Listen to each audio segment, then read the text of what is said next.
8h29 sur RMC et RMC Story. Bonjour Olivier Faure. Bonjour Apolline de Malherbe. Merci de répondre à mes questions ce matin. Vous êtes premier secrétaire du Parti Socialiste, vous êtes député de Seine-et-Marne, semaine politique décisive et tout dépend de vous, Olivier Faure. Parce que Sébastien Lecornu promet un gouvernement à la fin de la semaine, mais il lui reste une étape, vous revoir vendredi et s'assurer que vous ne censurerez pas. C'est ce qu'on va essayer de comprendre avec vous ce matin. Il n'y aura pas de taxe Zuckman. Il n'y aura pas de retour de l'ISF, il n'y aura pas de suspension de la réforme des retraites. Comment vous réagissez à toutes ces portes qui se sont fermées ce week-end? Vous dites que tout dépend de moi. Mais non, tout dépend de lui.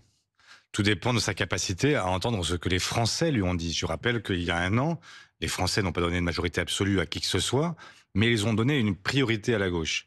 Et ce qui n'est pas compréhensible dans l'interview du Premier ministre, c'est qu'il donne le sentiment de vouloir faire comme d'habitude, de ne rien changer et donc de se retrouver dans une situation où les mêmes causes produiront forcément les mêmes effets. Et donc si Sébastien Lecornu entend rester à Matignon, s'il entend gouverner ce pays, forcément, la copie qu'il a donnée dans Le Parisien ne peut pas être la copie d'arrivée. Dans cette interview à nos confrères du Parisien, je répète, il explique qu'il n'y aura pas de taxe Zuckman, qu'il n'y aura pas de retour de l'ISF et qu'il n'y aura pas de suspension de la réforme des retraites. J'ai quand même pourtant l'impression que c'était les 3 points que vous lui demandiez. Mais moi, je vous répète que si rien ne change, eh bien, le résultat est déjà connu. Il y aura une censure et donc ce gouvernement tombera et il y aura vraisemblablement une dissolution à laquelle nous sommes prêts. Vous avez été surpris ? Surpris par ce qu'il dit et ce qu'il pense, non, parce que ça correspond à ce que dit le socle commun depuis 8 ans. Donc forcément, je ne suis pas surpris. Ce qui m'étonne quand même, c'est qu'ils devraient avoir entendu le fait que ils ont été battus aux élections, qu'ils ont déjà perdu 3 premiers ministres en un an, ce serait le 4e, et donc à un moment, il faudrait que quelque part, quelqu'un se dise il est temps d'ouvrir la porte à ce que peut dire l'opposition. S'ils ne l'entendent pas, que voulez-vous que je fasse? Le chaos, c'est eux. Vous l'avez dit, s'ils ne l'entendent pas et s'il n'y a pas de changement, alors il y aura censure. Et s'il y a censure, il y aura dissolution. Nous y sommes prêts. On va y revenir. Il y a tout de même quelques pistes qu'il évoque, Sébastien Lecornu. Il promet une forme de justice fiscale, c'est ce que vous demandez, qui reposerait notamment sur la taxation de l'argent qui dort dans des holdings et des holdings familiales, sur une contribution éventuelle sur le patrimoine, voire sur une réduction de la flat tax. Est-ce que ces pistes-là vous paraissent possibles, prometteuses? Prometteuse, je ne sais pas. Ce que moi je voudrais lui dire ce matin, c'est la chose suivante. Moi je voudrais la copie complète. Pour l'instant, on a bien compris ce qu'il ne voulait pas, on n'a pas très bien compris ce qu'il était prêt à faire. Et donc ce que je veux, vendredi, c'est de savoir exactement ce qu'il sera demandé aux Françaises et aux Français et quel sera le rendement de toutes les mesures qu'il entend présenter face aux nôtres. Moi, ce que j'ai présenté avec les socialistes depuis plus d'un mois, c'est une équation complète. Donc, quelle est la trajectoire? À quel rythme on réduit le déficit? Qu'est-ce qu'on fait pour économiser sur le budget de l'État? Qu'est-ce qu'on fait aussi comme prélèvement supplémentaire, la taxe Zuckman? Et qu'est-ce qu'on fait aussi pour relancer l'investissement? Qu'est-ce qu'on fait pour relancer le pouvoir d'achat? À ces conditions-là, on peut discuter. Pour l'instant, on a compris simplement ce qu'il ne voulait pas. Mais ça veut dire que si il arrive à vous démontrer vendredi que la taxation davantage des holdings, alors l'argent qui dort, ça voudrait dire avoir mis de l'argent dans des holdings qui sont censés normalement être une sorte d'avant-poste des investissements dans les entreprises. Si en fait c'est une manière juste d'échapper à l'impôt et de faire dormir de l'argent, alors cet argent serait taxé. Si la contribution sur le patrimoine, si tout ça rapporte autant que vous espériez de la taxe Zuckman, alors vous pourriez dire oui. Oui, mais Oui. la réalité, dans ce cas-là, vous direz oui. Mais bien sûr, mais la réalité... Ça veut dire, non mais, pardon, ça veut dire que c'était pas taxe Zuckman ou rien.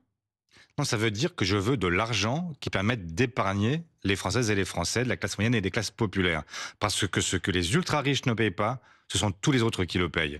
Et c'est la raison pour laquelle moi je n'ai rien contre les riches. Simplement ce que je dis, c'est que quand vous avez des gens qui ont une richesse indécente, qui ont vu leur fortune doubler en 8 ans, passant de 600 milliards à 1200 milliards, ce chiffre-là, je le répète en permanence, parce qu'il permet de dire quand même que quand on demande à ces gens-là 15 petits milliards et qu'on nous répond c'est pas possible, on peut pas les spolier, Mais de quoi parle-t-on? Quand je vois que le MEDEF fait semblant de dire que ce sont les entreprises qui sont visées, alors qu'on vise en réalité des très gros patrimoines, je le rappelle, supérieurs à 100 millions d'euros, qui se verraient prélever l'équivalent de 2% de leur patrimoine chaque année, patrimoine qui leur rapporte en moyenne de 10 à 12% chaque année. Donc ça veut dire qu'on leur le propos n'est pas de réduire leur richesse, mais de faire en sorte qu'ils s'enrichissent moins vite désormais.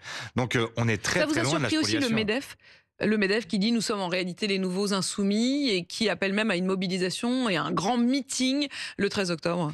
Mais comme toujours, malheureusement, le patronat fait semblant de se mobiliser pour les entreprises, mais en réalité, il est là pour protéger les ultra-riches. Parce que là, on parle de 1800 personnes qui ont un patrimoine, je le répète, supérieur à 100 millions d'euros. On ne parle pas de, pardon de l'expression, de petits riches. Le problème, c'est que même avec ce que nous avons fait nous-mêmes avec l'ISF, qu'est-ce qu'on faisait? On attrapait les petits riches, mais les ultra riches, eux, échappaient à l'impôt. Et donc, c'est tout l'objectif de la taxe Zuckman, c'est effectivement de faire en sorte que En ce fait, soit vous ceux reconnaissez qui vous-même sont... que l'ISF était pas très bien ficelé. Je reconnais le fait que l'ISF ne touchait pas les ultra riches et qu'il y avait là un problème, c'est que les ultra riches qui optimisent, qui se réfugient dans des holdings dans lesquels ils placent leurs biens, pour que les gens nous comprennent, le jet privé, il appartient pas à l'ultra riche. Donc Il il n'est pas appartient à la taxé société. parce qu'il ne Il n'est fait pas taxé. partie de son Bien patrimoine. sûr, de la même façon que tel particulier, que le yacht, etc. Tout ça est complètement exclu en réalité de ce qu'est le patrimoine reconnu de l'ultra riche.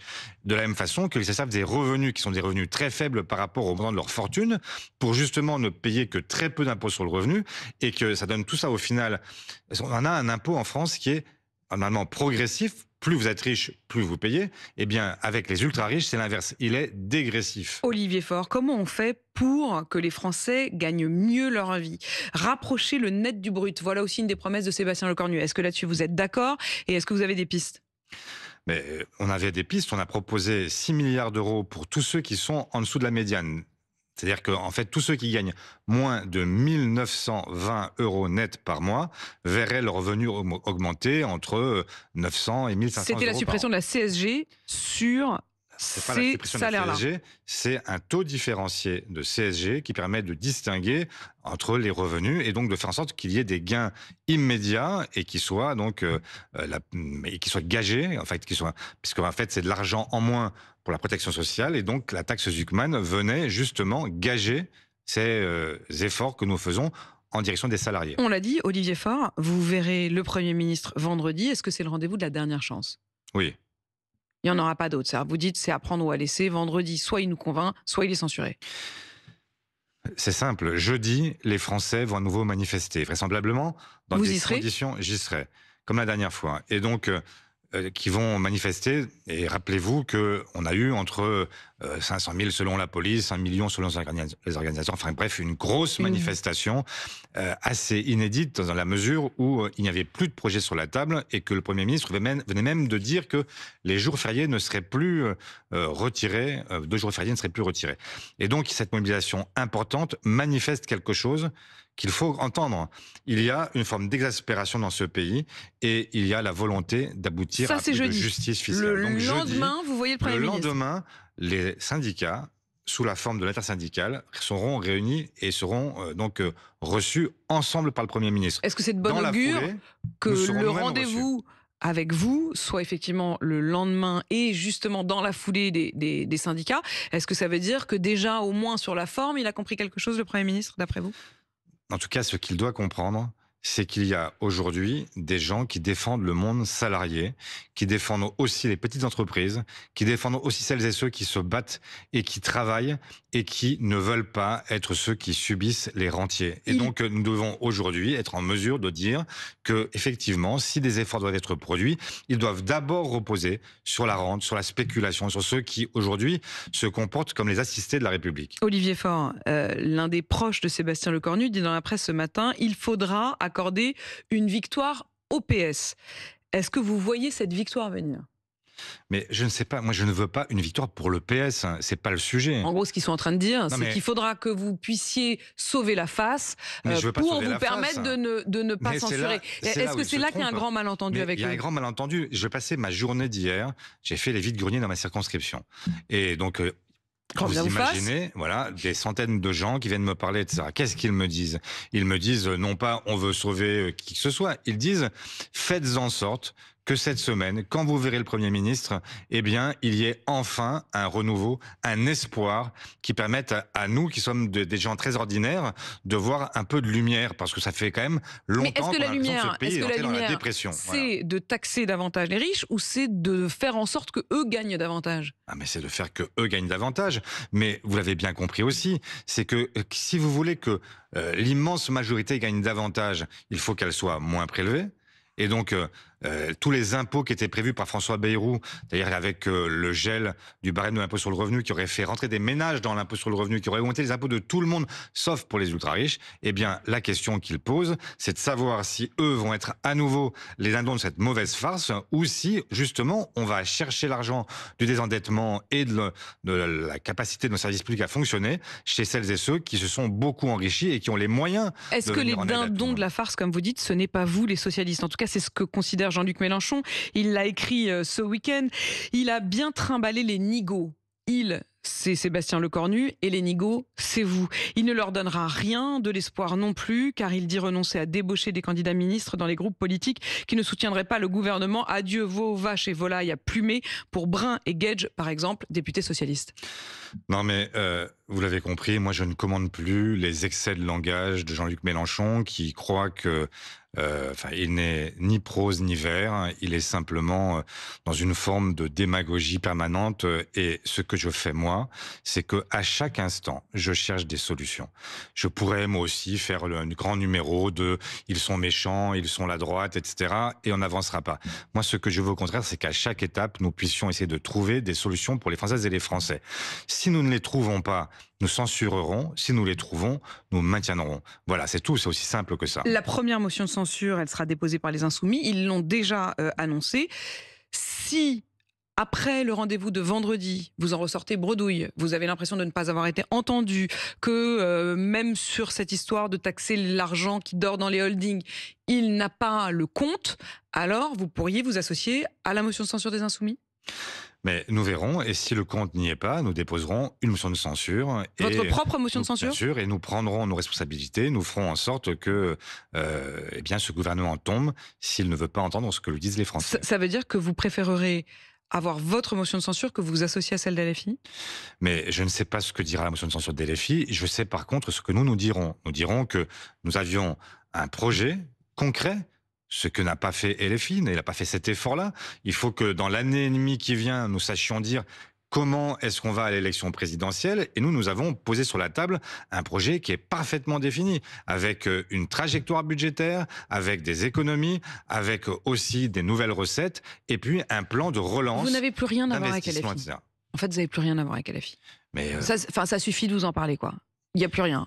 Mais c'est pas qu'il y a plus rien, c'est que en fait, je n'en peux plus d'être en permanence interrogé sur des gens qui font de la communication à outrance, mais qui ne proposent rien. Moi, ce que je dis, c'est que dans un moment comme celui-là, c'était quand même vos alliés, quoi. C'est-à-dire, si vous êtes aujourd'hui dans ce groupe, dans l'Assemblée, c'était élu sur une liste commune. Vous étiez ensemble. Enfin, je veux dire, c'est quand même normal et légitime qu'on vous interroge. Ah, mais je vous refuse pas de m'interroger. Vous étiez le nouveau Front populaire. Je dis simplement que à un moment, quand on a un leader qui se comporte comme il se comporte et qui a pour principaux adversaires les autres partenaires de gauche et qui en oublie même jusqu'à l'extrême droite et la droite, je dis effectivement qu'il y a un problème. Il ne peut pas passer sa vie entière à parler du reste de la gauche. Moi, je ne parle pas de lui.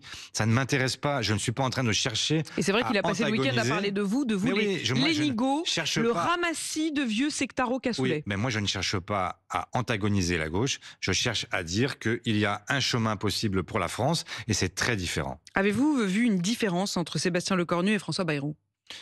Oui, sur la forme, sur la méthode, sur, je pense, l'attitude générale du Premier ministre qui donne le sentiment de vouloir discuter. Mais le problème, c'est pas simplement la méthode, c'est aussi le contenu. Et pour l'instant, je ne vois pas de changement. S'il y a s'il n'y a pas de chemin possible où vous puissiez avoir au minimum une bienveillance à l'endroit de ce nouveau gouvernement. Alors, je vous arrête tout de suite, il n'y aura aucune bienveillance. Moi, je ne suis pas Le là fait de ne pour... pas censurer, c'est pas de la bienveillance. Non, la seule chose qui m'intéresse, c'est de savoir si les Français, les classes populaires, classes moyennes, les gens ordinaires, vont être pénalisés par ce budget ou pas. Et donc, est-ce qu'on fera tourner les services publics ou pas? Est-ce qu'on fera en sorte qu'on puisse redonner du pouvoir d'achat au plus grand nombre? Et si ça ne fonctionne pas, est-ce qu'il vaut mieux dissoudre ou est-ce qu'il vaut mieux juste censurer et passer au suivant?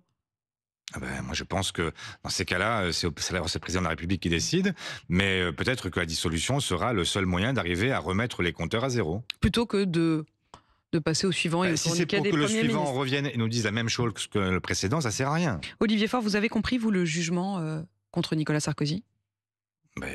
Oui, je comprends qu'il y avait une affaire grave de corruption de nos élites, et en l'occurrence d'un ancien président, qu'au bout de 10 années d'enquête, les juges ont considéré qu'il y avait une condamnation sur la base de l'association de malfaiteurs contre Nicolas Sarkozy. Et moi, ce qui m'indigne aujourd'hui, parce que je crois, comme lui, que la France a été humiliée, mais pas pour les mêmes raisons. Ce qui humilie la France aujourd'hui, c'est de voir qu'une partie du monde politique a décidé de faire la peau des juges. Et moi, je crois que dans un état de droit, justement, on doit s'en tenir à respecter la séparation des pouvoirs, respecter la liberté de la presse, respecter des décisions de justice qui sont parfaitement motivées. Sur cette question de l'état de droit, ce que dit Nicolas Sarkozy et un certain nombre de ses soutiens, mais aussi quelques observateurs, y compris du monde judiciaire, c'est que le principe de l'exécution provisoire serait contraire justement à l'état de droit, c'est-à-dire à la double juridiction. Non mais est-ce que ça vous interroge? Quand vous entendez le président du Sénat qui dit oui, ça interroge, il y a un questionnement. Je comprends que ça les interroge. Ils ont tous des cas dans leur propre famille politique. Le parti des honnêtes gens, celui de Retailleau, comme ils l'appellent, en fait, et ils multiplient, ils sont plus nombreux dans les tribunaux qu'à l'Assemblée. Donc, effectivement, je comprends qu'il y a un problème pour eux. Mais enfin, il faudrait quand même pas prendre les choses à l'envers. Parce que là, on est en train de créer un immense nuage. On ferait de la fumée autour d'une affaire. La réalité, c'est que le vrai débat, c'est de savoir si on accepte ou pas que celles et ceux qui nous gouvernent et qui donc sont censés être exemplaires sont des corrompus ou pas. Mais sur cette question de l'exécution provisoire, est-ce que vous vous dites oui, c'est le sujet dans le sujet. Non mais moi je ne veux pas répondre à cette question. Mais c'est la loi. Comme à Gérard Larcher. Non mais c'est la loi et les juges ne font que l'appliquer. Mais vous vous rendez compte qu'au bout de 10 années de procédure, ça fait 10 ans qu'il y a une procédure qui est engagée et seulement au bout de 10 ans il y a une condamnation. Et donc là, si vous dites qu'il n'y a pas d'exécution provisoire, ça veut dire qu'en fait vous repartez en appel. Peut-être qu'encore 10 ans pendant lesquels vous aurez en fait. Donc en fait c'est une réponse à la lenteur de la justice. C'est une réponse tout simplement à la lenteur de l'instruction parce que c'est difficile d'instruire un dossier pareil. Je comprends parfaitement que ça ait duré longtemps. C'est logique qu'on cherche à s'assurer. Nicolas Sarkozy, il considère même que ça a eu un impact politique. Voilà ses mots hier. Je rappelle que j'ai perdu la présidentielle de 2012 de très peu. Il parle notamment de la question du faux document qui serait faux, ou en tout cas dont on ne peut pas prouver la véracité, pour être tout à fait précis et utiliser les mots du tribunal. Il dit le faux de Mediapart y a joué un grand rôle. Qui réparera cette injustice? Il estime même que, au fond, l'élection de François Hollande de 2012 serait fragilisée. Non mais vous vous rendez compte? C'est quand même cette façon de chercher systématiquement à retourner tous les arguments. La vraie question qui est posée, c'est est-ce qu'il y a eu un moment des collaborateurs de Nicolas Sarkozy qui sont partis voir, y compris un homme qui était accusé de terrorisme, qui est à l'origine de cet attentat sur le beau-frère de DC-10 de l'UTA, qui a causé la mort de 170 morts. Vraiment, est-ce qu'on peut remettre les choses à leur place et se redire les choses telles qu'elles se sont passées? Moi, ce que je vois, c'est que à chaque fois que la justice condamne un homme ou une femme politique, eh bien, la droite remet en cause la justice, alors qu'elle est celle qui, en permanence, appelle à plus de sévérité et à ce qu'il y ait une tolérance zéro. Merci, la tolérance zéro, c'est pour tout le monde. Merci Olivier Faure, premier secrétaire du Parti Socialiste. Il est 8h48 sur RMC et